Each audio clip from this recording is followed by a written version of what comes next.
tell me when you see the go live thing. I see it. Sweet. Okay, that's awesome.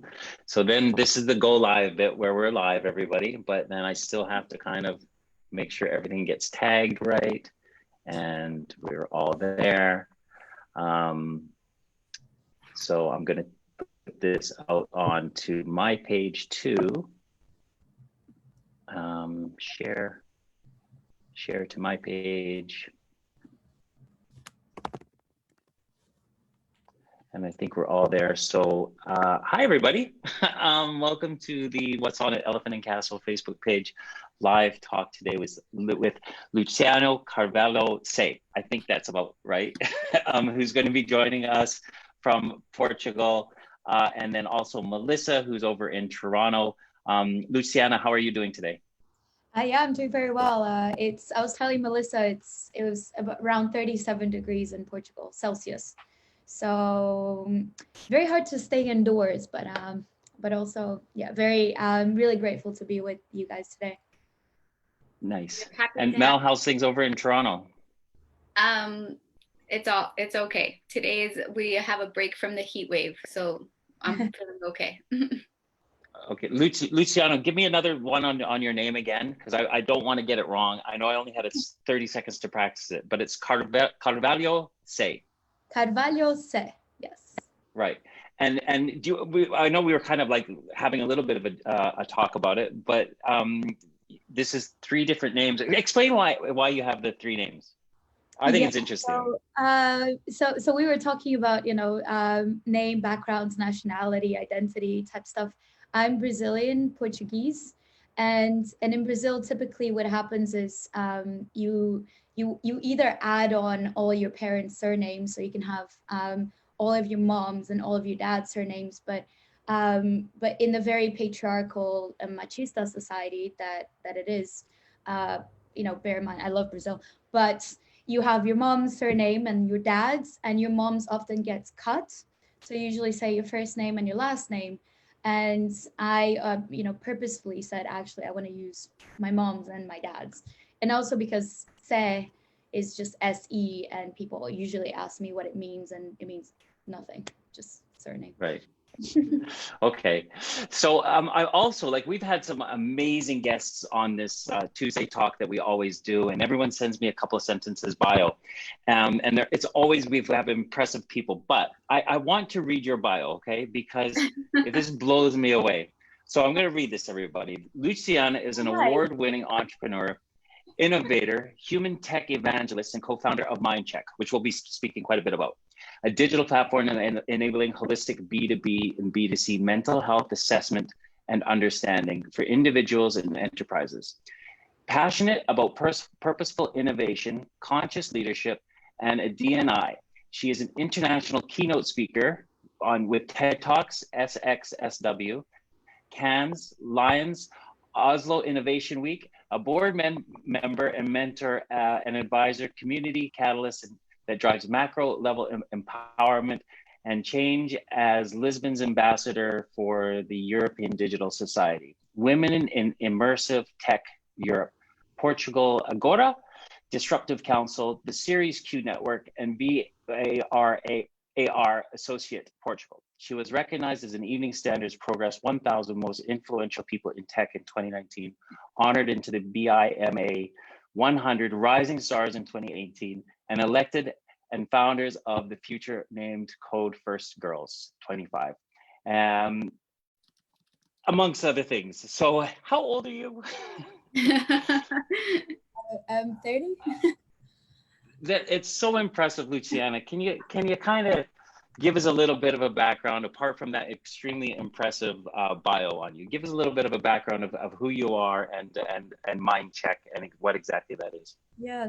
Well, I just one note that I usually say, because I know Melissa does incredible work with women in leadership, and I also am a trained I Am Remarkable, Google's self-empowerment workshops, but I find it very difficult to hear someone talking about me. I get this sort of sense of who is that person? Oh, that's quite cool.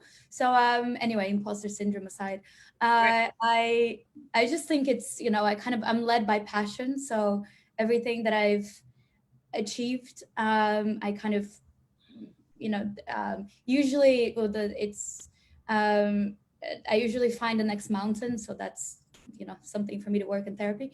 But but so my background's in, like I said, I'm originally Brazilian, Portuguese, but I studied law. And I think partly because I followed the first kind of 20 years of my life thinking with the should hat, I should do this, I should do that. And I love tech since I was a kid. When I was 8, I coded a website about Friends, the TV show. So I actually had 3 websites. One was about Friends, the other one was about Ross and Rachel, if you've seen Friends, and the other one was Jennifer Aniston online in Brazil. Had thousands of hits, had little animated Giphy banners and whatnot. But it was something that I gravitated towards. And my dad's an electronic engineer, and so was my grandfather. But I never felt like it was a viable career path. And that was something that was reinforced by, my family, by schooling and teachers. Never thought that a girl could go into computer science, or at the time, in the 90s.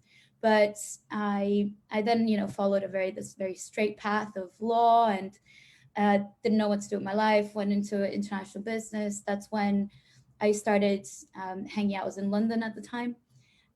So I had lived in the UK for 12 years. So I went there when I was 18, and then started hanging around Google campus and randomly joining startup pitches and finding, this the tech startup world was sort of brewing in London at the time. And actually, I kind of loved the innovation bit, the disruption, the ability of creating something from nothing, and of being in smaller teams where you have quite a lot of responsibility, and you sort of have to hack your way into whatever it is. So actually, where I saw everyone else who had come out of university was gravitating and towards management consultancy roles and investment banking and the very traditional, I want to join an organization, I was very much the opposite. I actually rejected all of that, and thought, actually, of course, there's a lot of uncertainty, and there were many painful years of not having proper income. But I didn't mind, I can live in a shoebox and do what I love to do, and wear many different hats. So I'd learned how to do business development and digital marketing and growth hacking, and even worked in a cybersecurity startup. So I'm a certified ethical hacker. I mean, so it's just all of it is kind of almost like you have a blank canvas to create. And I think if I had to add something else, I hate putting myself in boxes, and I think we're very similar people in that way. I don't like to be labeled you're in science, or you're in art, or you're in tech. I like bringing it all together, and the idea of having very kind of artistic. I loved theater, and I like storytelling, and it's sort of like bringing it all together into the tech world, which is quite scientific, data driven. So I like that that little creation. But to be exact, in the past few years, so 8 years ago, I started working 9 years ago in startups after graduating my master's. Worked in everything ...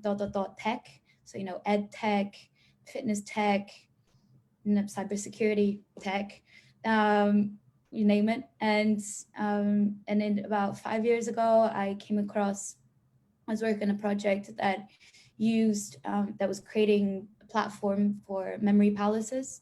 So for teaching people, but particularly kids with learning disabilities, how to learn in virtual reality.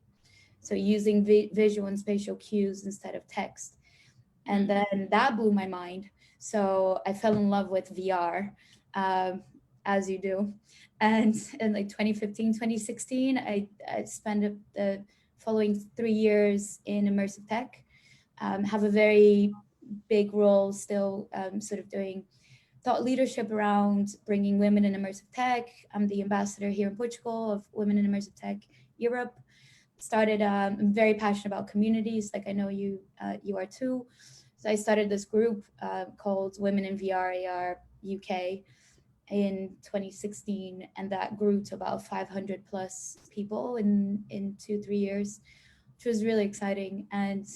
Um, and I guess over the past few years, I've always been driven by kind of purposeful tech, and this idea that it's not tech for tech's sake, and actually having gadgets for the sake of having gadgets, or creating tech startups. Know that there's quite a lot of like, I'm the Uber for dogs. It's like, okay, great. But I'm really leading with what are you trying? What impact are you creating? And the question I always ask myself is, how can we use tech and leverage tech to make us more human? And I think that's, try to infuse that in everything that I do. That's amazing. Mel, do you want to go in there with a question? Well, I think you answered every question I had planned, so I have no idea what I'm going to ask right now. But I think I'll ask. Nick, you have something then. I was going to say the word drive. You just towards the end, you talk about drive, and I'm really interested about, you know me and Mel and our stories and stuff. We know a little bit about you and your story too. Where does the drive come from? Where does the drive to come from? Where we have discussed the natural world, embracing technology, but the purpose in actually helping people. Where does that come from in you? I think for as long as I remember, as a child, I was always thinking about like very macro level concepts of the world. That's why I went to study law as well, because I thought there's a lot of lawlessness in the world, especially in Brazil. I can be justice. I couldn't. And anyway, another story. But I think I always have this hat of, is like, what is my legacy going to be? What is the dent that I'm going to have in the world? Even if it's just helping one person or changing one person's life, which is why I kind of go out of my way to, if I can, mentor. But particularly, I've always been driven towards underrepresented communities, minority groups. I think a lot of it is to do with personal experience of feeling like there are limitations on me because I'm a girl and because I'm a woman. So therefore, what can I do to change that? Be it in a visibility way. So if you can just be kind of real models, not role models of the Sheryl Sandbergs of the world, but actually, if I can go to a school in London and say, hey, I'm working in virtual reality and I'm in my mid-20s, then you have girls and kids that think, wow, that's actually quite cool. So you don't need to conform to stereotypes. And I think a lot of it, to answer the question of drive, has been, it's very innate to who I am and my own personal growth and development journey of discovering who I was and am. And a lot of it feeds into what I'm doing right now, kind of marrying my two passions of tech and purposeful tech and mental health, has been this real like convergence of, I had a life that was separate from this crazy professional life where I was actually quite surprised that I was able to, when I was 22, 23, really take that leap and go into startups and embrace, being risk oriented and taking risks. But actually in my personal life, for as long as I can remember, I was the most insecure child. I couldn't speak until I was about 18. And when I was 17, I started developing, like I've said before, an eating disorder. And it was, a lot of it was around muffling my voice and keeping me small. And I couldn't really, I was very insecure, battled anxiety and clinical depression at university, where I had to actually take a year out because I was in bed. I couldn't get out of bed. So it's, and eventually when I was 24, I had my quarter life crisis, which 24, 25. And that was a real, I think I've mentioned to both of you, where it's always this struggle of, I was saying, you live with the shoulds, and I should. And I always lived with the idea of what was expected of me, what was normal, and what is what you do, and what are the stereotypes, versus actually what I felt inside. And it ended up being kind of very upside down ideal of, say, what I expected, where I expected to be when I was 30. And that's been a beautiful journey also, but I think not without many challenges. And particularly the year that I was in and out of mental, institutions, and in and out of therapy, and had periods of getting better and then going into and kind of recovering, but then falling again. And this, which we all know is the kind of the path that you take. And that's by no means doesn't mean I'm recovered, but I'm in that process of every day, becoming better and better. But I think through all of that, what I found is, and I know that I think you share the same, principle, that creating safe spaces for people like us to share our stories and our struggles. For me, it's been absolutely transformational and life-changing to sit in a room where I'm sharing XYZ and I find validation in someone that went through a similar thing, and the common ground, I think is community has been beyond doubt the number one factor in my recovery. Yeah. You mentioned something that kind of like I had a visceral response to. You said real model versus the idea of role model.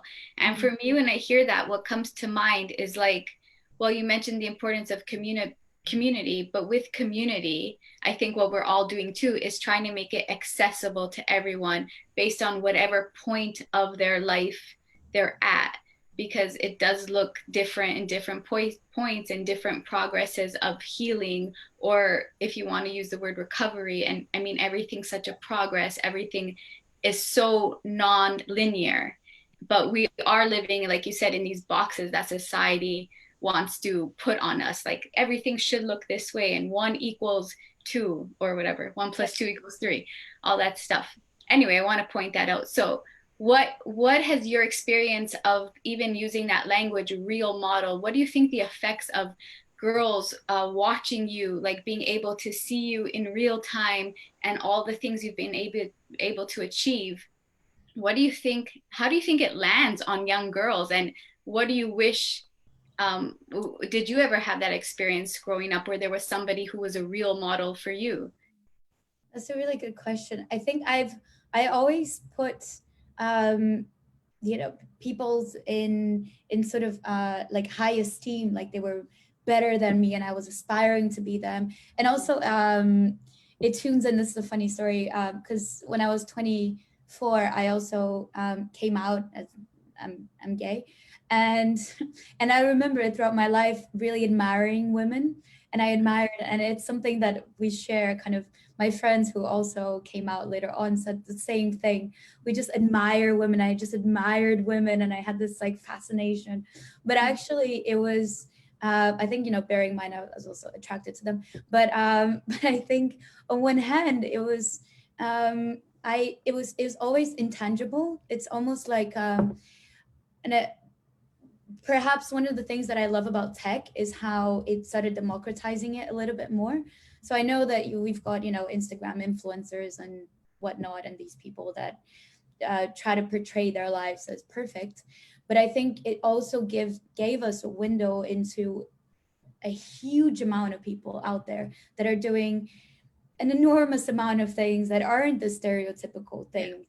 So now when we've got the internet and social media in our fingertips, notwithstanding the negative aspect of it, which brings anxiety and depression, I think it's also allowed us to have that visibility. Like speaking about my coming out, if I hadn't seen a lot of YouTube videos of, girls that look, because I was told, no, you can't be gay because you don't look like a lesbian. And I was like, okay, great. I mean, I don't look like someone who's in tech, so I can't be in tech. I don't look like I'm gay. I can't be gay. I don't look, so it's all these like, you don't look like, there was a massive campaign of you don't look like an engineer. And it's beautiful to turn that upside down and combat those stereotypes. everyone comes in many shapes and sizes and backgrounds and colors, and it's a beautiful thing for us to embrace. But I think we don't. It's very important for us to have that visibility. Otherwise, we don't see that it is possible. And I think some of the most beautiful work that and words that I've gotten have been from students that are either doing their bachelor or are in high school, who say, thank you, actually, you've really opened my eyes that this is possible. And yeah. The visibility, important. Sorry, go on, Nick. I've never heard real models before. I've always heard of role models. So I'm interested to kind of go down this line a little bit, and also something that you said earlier about what we're all trying to do, which is community. So this idea of, I think, expressing some vulnerability, because I know definitely from, a cis hetero white man, I'm not meant to be a certain way. I'm not meant to cry, and I'm not meant to show weakness, and I'm a provider and a protector. And it seems to me, as a position in a place now where I want to try to challenge these old ideas, I forget that, you guys have also been pigeonholed into, I look a certain way and this and this and this. I've got to be this and I've got to be this because the way I look, or the way I was taught, the way my mother, my grandfather, my aunties, they taught me all these things too. And I forget that we're all trying to do these kind of shifts of changing, of unlearning these old ideas. So this idea of vulnerability, of people being able to share their experiences, like where did that start to kind of come into your life, where people were actually saying about some of the challenges that they've been through, where you could actually go, oh, I connect with them. And then through that connection, we change. So how important is showing vulnerability? I mean, that's the most important, one of the most important things, I think, in the world, is that we're encouraging others to be their most vulnerable selves. Like it's we all know kind of the work of Brené Brown and around this idea that we see vulnerability as shame and as something and as weakness. And actually, part of, if any more kind of, if I can have a takeaway, is also that it's the greatest source of strength, because it takes a lot of courage for you to be your full authentic self. And not everyone is going to react positively. If anything, I've gone through, battles of having to stand on my own 2 feet and say, no, this is who I am. And every day gets easier, but it's been a struggle. And I had the shoulds hat for many, many years. If it's only been in the past maybe 5-6 years that I possibly after kind of my quarter life crisis and going through, a point in my life where I had suicidal thoughts, and I was in the deepest, darkest moment of my life, and to get out of it, it was I sort of developed, I guess, a bit of more of a fearlessness of, fuck, I can do anything. Like I was, like I said, I was very insecure. I wouldn't really do much public speaking, but at the end, you're just like, okay, what's the worst that can happen? I'm going to go on stage, I'm going to speak authentically. And at the beginning, I'm very hard on myself because I say a lot, and I'm not good at public speaking, and you freeze and you don't know what to say. But I think the more that I've shown up, the more that I realize that we're all human, and we're all looking to connect with other humans. So actually having a very polished persona is possibly doing myself a disservice, and other people who might pretty boring and freaking boring. Yeah. And boring. Yeah. So I think, it's over the past few years, and really kind of the about 2-3 years ago, I was working with a company called Beyond. That's a digital agency in London. And it was there that I was doing the innovation tech stuff. But we had a head of HR who was fantastic. It was all about agile HR and always questioning, how do we bring our full selves to work, and how do we, and it was almost like it gave me a playing field to just play around with different, let's launch a program where for a week we're asking people to share anonymous stories on anxiety or depression or sort of mental health challenges, and then sort of you were just, it's something that I obviously gravitated towards, but I hadn't come out with my mental health. I'd never spoken about it openly. I felt a lot of shame because of it.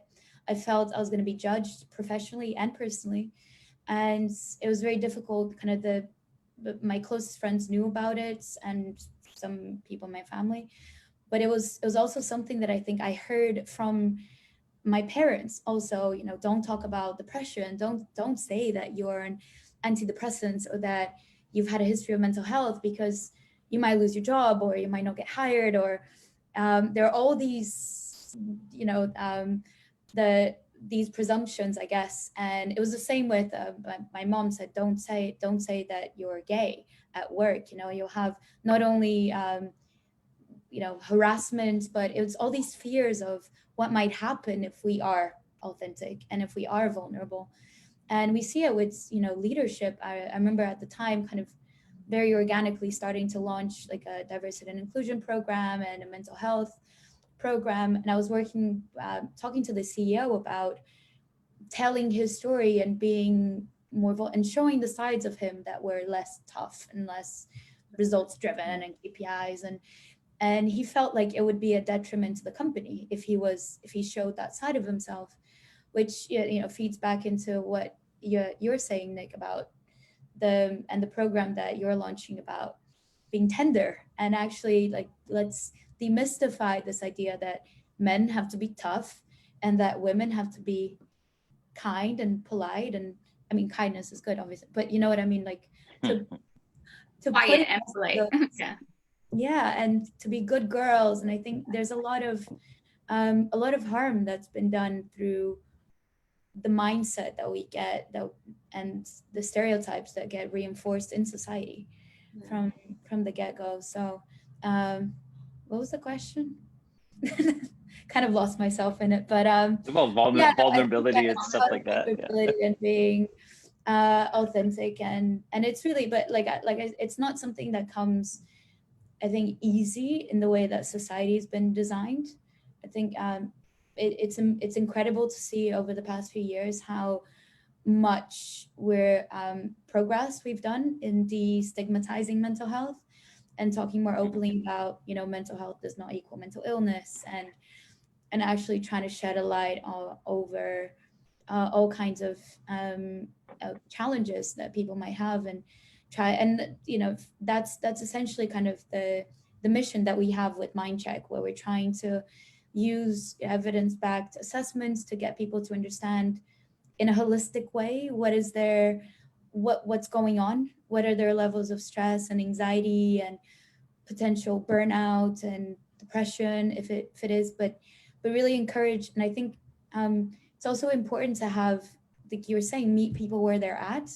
So I think, you know, we didn't want to create a platform necessarily that would connect people with therapists or with coaches or with, it's really about kind of trying to empower the people to better understand what's happening and to look inwards and say, right, okay, I'm really struggling with XYZ, the same way that with physical health. You know, we have no problem saying my nutrition is X and my exercise is X and I'm gonna do this. And we don't have that same relationship with our mental health. Yeah, everybody has health as it relates to their mental status. There's not one person that gets away with anything, but it just seems there's this fear around saying, like, I'm having a rough day. Like we were talking about, all of a sudden, if we're having a rough day, then that means we're weak, or we're not tough enough, or we're too whatever, like harmful language you want to use. So sorry, I didn't mean to cut you off, but it's baffling. Like, the more we talk about, like, who doesn't have a status of health as it relates to their mental well-being? We all do. We all have mental health, you know, the cliche.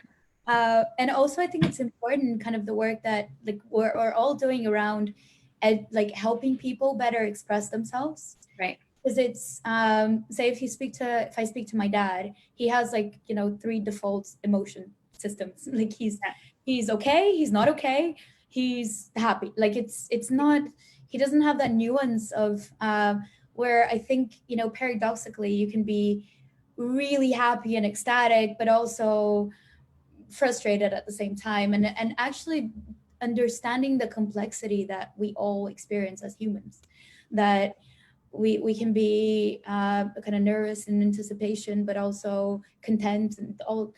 And I think it's important that we're talking and learning together how to best articulate how we're feeling, and then what we need, right? Because I think that also feeds back into some of the work that I've done in my personal life of, and I think it's been my greatest growth in understanding not just how I can express what I'm feeling and you know, communicate in a more effective way with, like, professionally and personally, but also be able to say I need this, and it's actually okay. Because I always had this thing of, like, don't ask for help, it's okay, you can, you know, power through, like the keep calm and carry on thing. But I think, and so a lot of people don't ask for help as much as you should, and it's not a weakness to say I need this right now. Yeah. I was gonna ask you, and I think you answered it. So I don't know.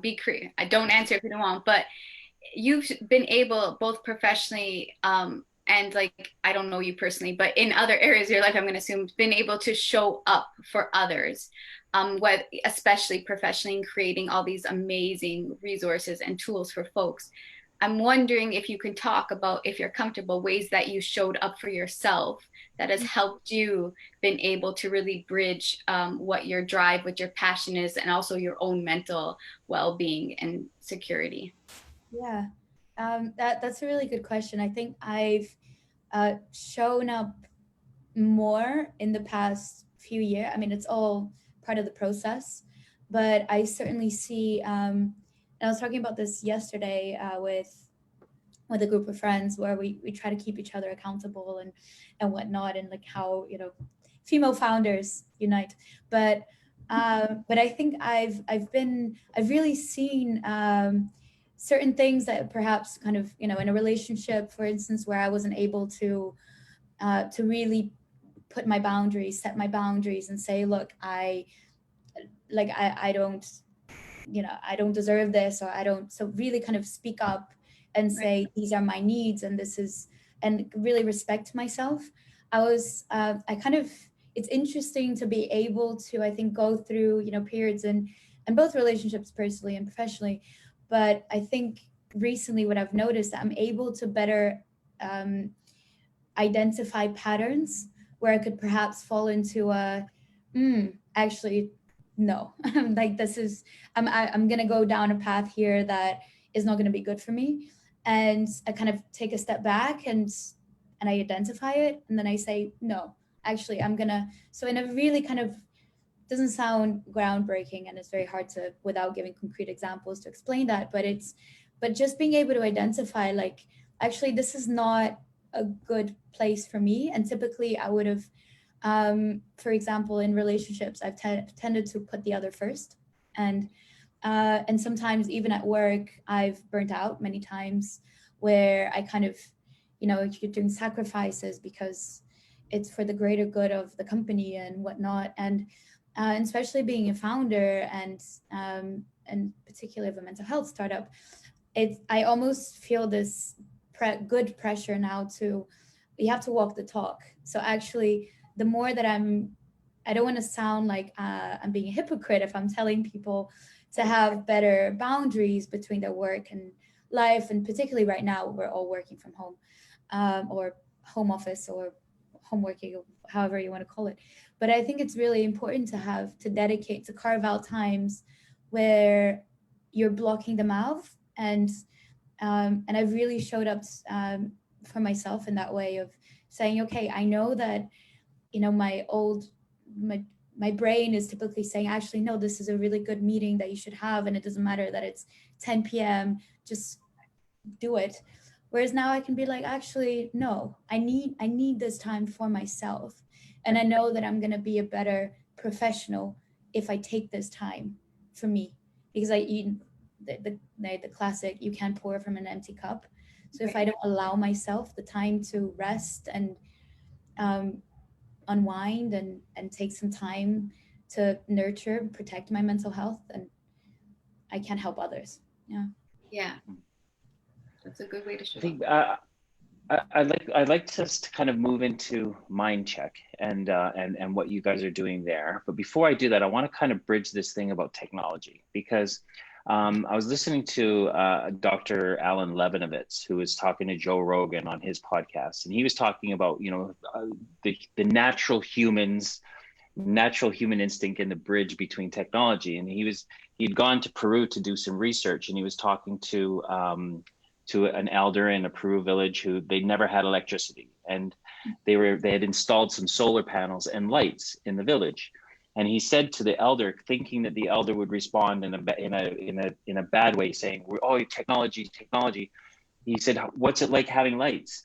And again, expecting kind of a harsh response, he said, "Well, now we can see at night." You know, so he was really happy. And he said to one of the women, you know, who had just had a new well, "Well, what's it like to have a well?" And she was, well, now we're not getting sick from our water.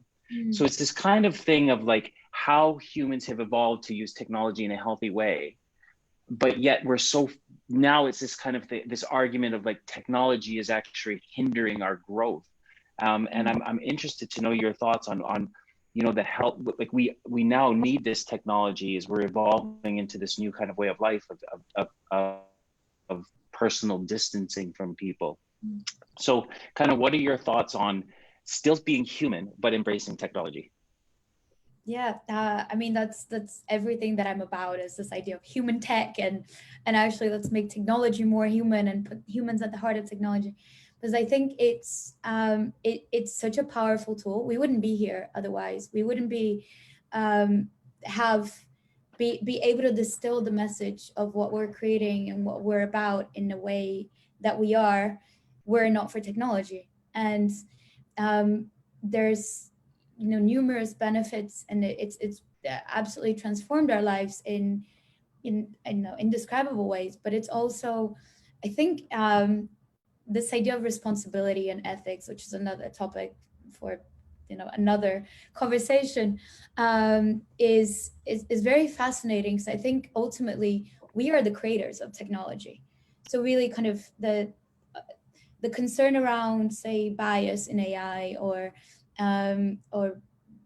bias in data, for example, it's this kind of the classic concern of data is in and data's out. So it's actually, it refers to the quality of the data that goes into the process. The process itself is not biased, you know, per se. Technology itself is not biased, but it depends on who creates it. And I think a lot of sort of what we were advocating and still are with women in immersive tech is there's a lot of talk around, you know, the singularity and this new computing platform that's going to be using augmented virtual mixed reality, and that's kind of the next step in our technological evolution. And the premise there is actually, can we learn from the likes of the Twitters and Facebooks and the technological advancements from to date that were most often than not typically driven and created by normally, you know, white cisgendered males. So the idea is, can we have more diverse creators so that we're creating for the real population, for the population, for the diverse population of the world. And I think that's, I don't know if that answers your question. I think it's there are many interesting things to explore when it comes to, you know, the ethics of tech, and particularly future tech and social media networks, and the US election.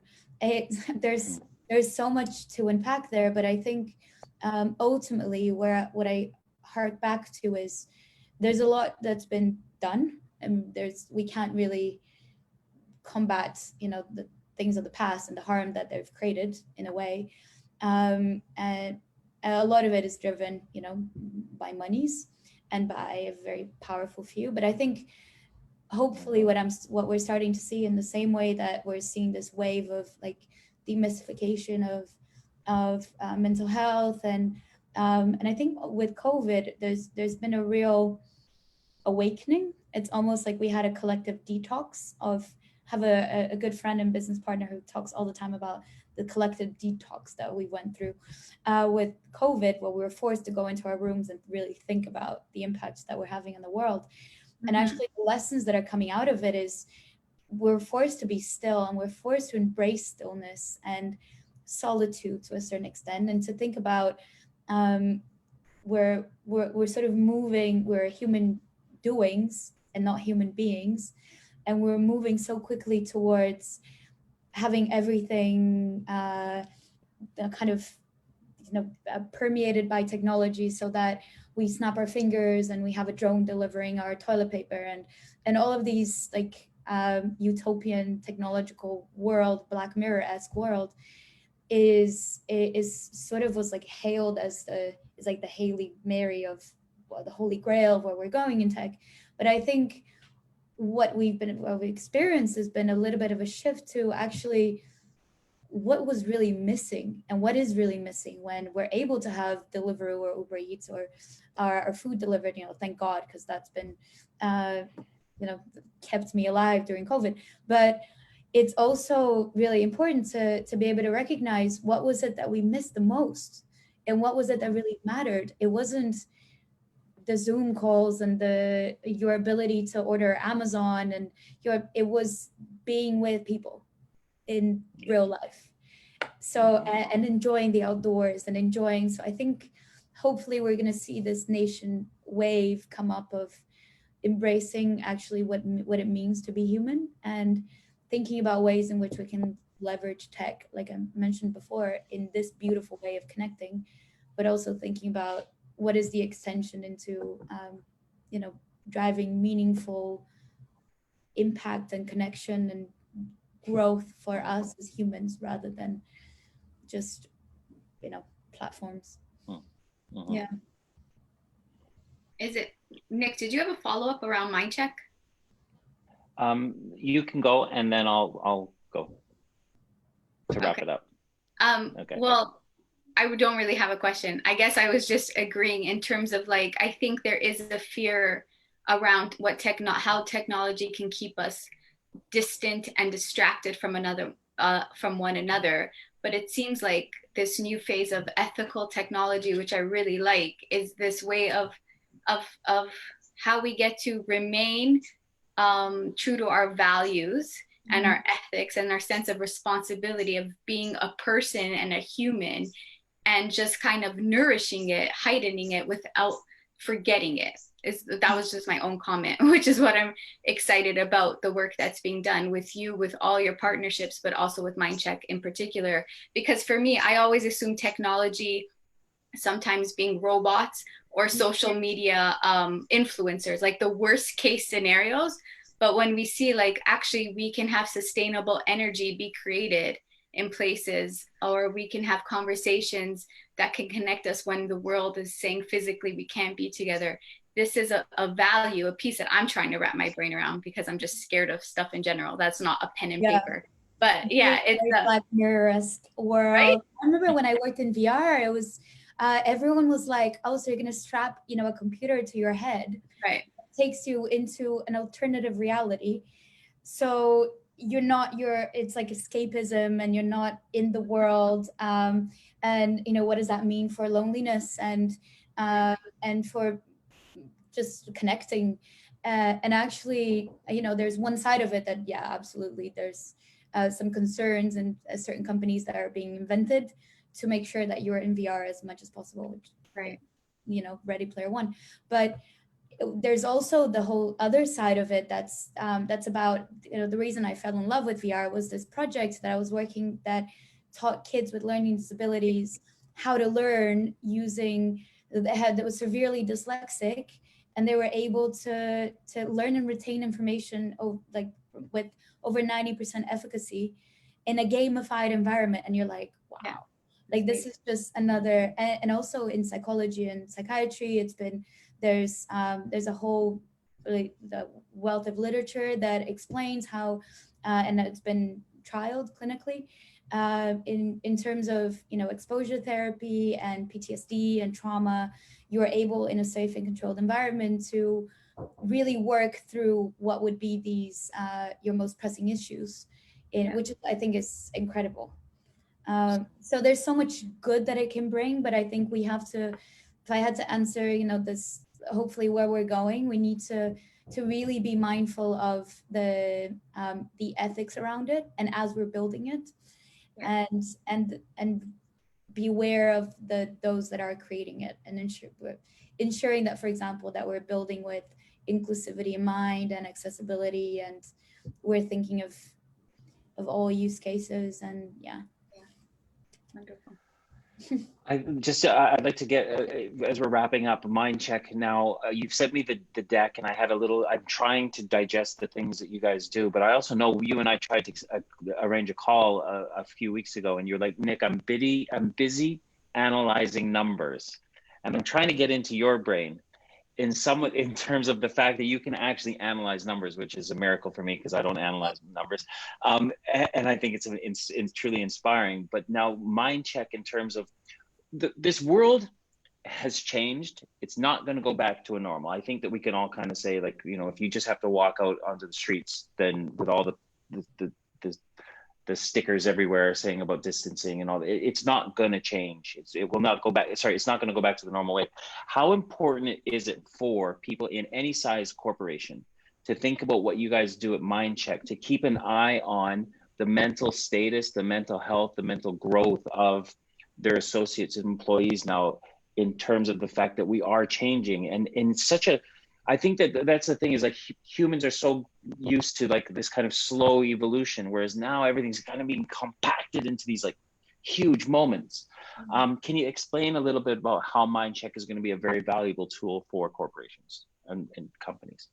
Yeah, so thank you. No, I really appreciate the comments. I think we've been kind of growing, you know, organically from a passion project that was both of us founders who kind of know, have a lived experience of mental health, and my co-founder who was working with scaling a company that was from 14 to 400 people, and I kind of, in my own, you know, like I said, when I was at Beyond, I was implementing these, trying to implement strategies where we saw kind of, a growth in EAP take up from 3% to 5%, and that was an achievement.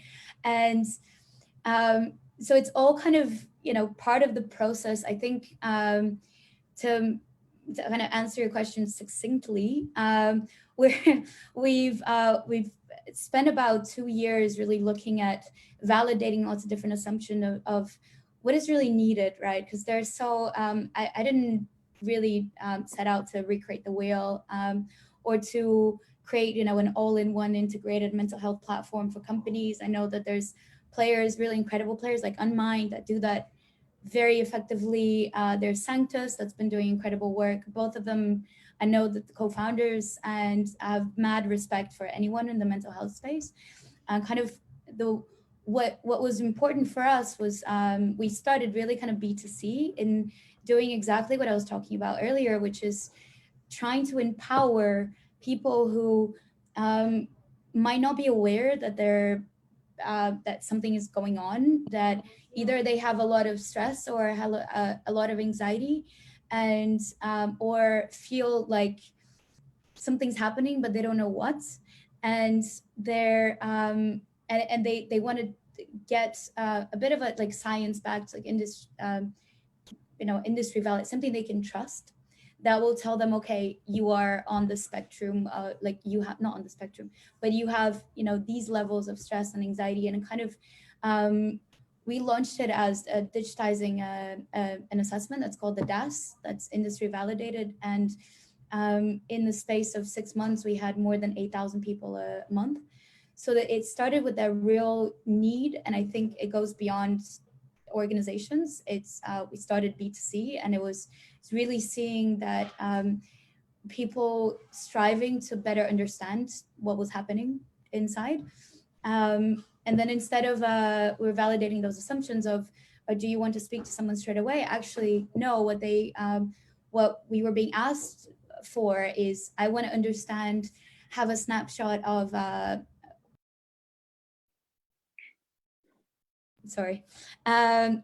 so have like a snapshot of their lifestyle that has to do with where they want to understand, you know, based on how I'm living my life, what is happening that is causing me to have to have these levels of stress and anxiety. So really fast forward to where we are right now. It was kind of our premise has been to create a little bit of the same way that you have like a, you know, NPS like assessment tool that will give you a better understanding of the collective level of the mental health of your organization. We basically took what we were offering to individuals, and to increase the reach of that, said, okay, one way of targeting, because obviously those who we have is self-selected, right? Those that are about 10,000 users a month coming to MindCheck are coming because they're aware something is happening, and they want to get a better understanding of it.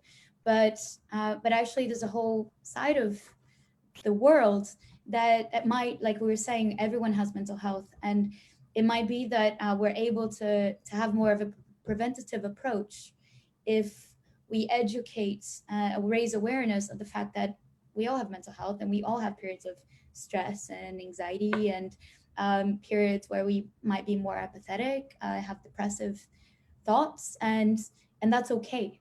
So kind of really what we've created is that platform that helps companies to automate it. So it's, you've got those assessments, and it can be, it's as easy as, you know, click a button, send a campaign. And over the past few months, we're really in a position where MVP style with pilots, typically speaking to companies of, you know, about 30 employees, under 100 employees. But with COVID, it's also been a really interesting time because we're able to increase as you can imagine, having a lot of discussions with, you know, one company last week had 80,000 employees.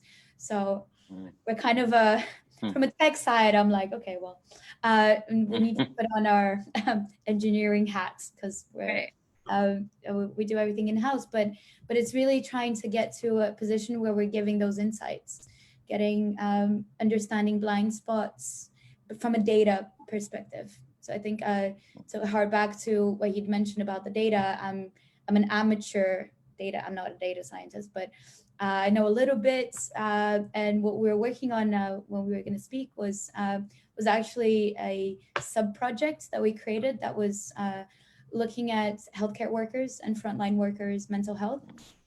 And actually, if we're able to pivot the platform, create a separate version of it that specifically targets the challenges that healthcare workers will have in the long run, and particularly looking at trauma and PTSD, a whole range of things that will pop up. I think the prediction is something like 30 to 35% of healthcare workers will have diagnosable trauma off the back of COVID. So yeah, we're doing a lot of different kind of trial assessments, trying to better understand the challenges and how we're better able to help.